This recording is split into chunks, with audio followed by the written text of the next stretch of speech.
on the meat side of things, we slaughter cattle, goats, sheep, hogs, and seasonally some poultry.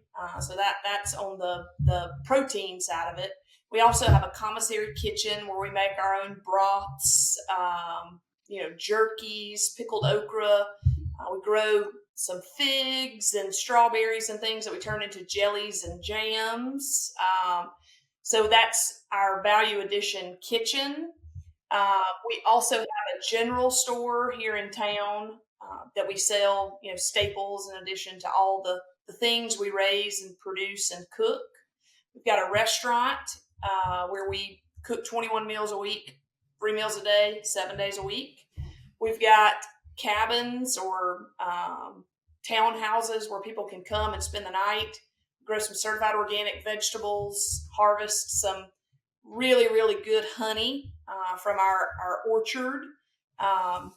And then we make our own pet treats out of hides and esophaguses and tracheas and things that people don't want to eat. We dehydrate them for pets.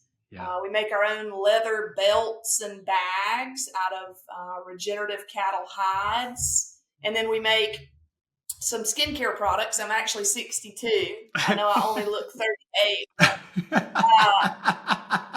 I'm really 38 and I look 48, but this is not a plug for our tallow because I'm not aging backwards. So we make our own tallow skincare products. We make candles and soaps, large soaps, tallow soaps, hand soaps, moisturizers, the whole nine. There was no Harris that aspired to have a skincare brand. It was dealing with a byproduct. It's like when we complicated or made our system more complex, braiding layers and layers on top, it was born out of a problem. Like for tallow skincare, one of the things we didn't mention is that our plant produces maybe 8 tons of waste per day. What a typical commodity plant would call a byproduct. Guts, bones, digestive tracts, reproductive tracts, respiratory tracts that are not marketable for human consumption. And so we compost it. We, make a lasagna of carbaceous material with that really nutrient dense byproduct. And in a year or two, it's really great organic soil amendment to increase the organic matter in our soil. But what does not compost well is fat. Fat forms an impermeable layer that doesn't allow rainwater to penetrate or vegetation, to grow. And so it was less about wanting to be in a vertical and more about dealing with a problem and making a negative a positive.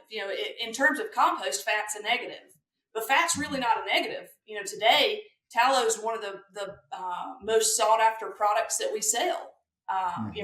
We're currently making the decision: do we want to keep making candles, or do we need, to produce a fattier ground beef because they're pulling from the same ingredients. So I think that farms can't really focus on wanting to be in a vertical, but dealing with what you've got.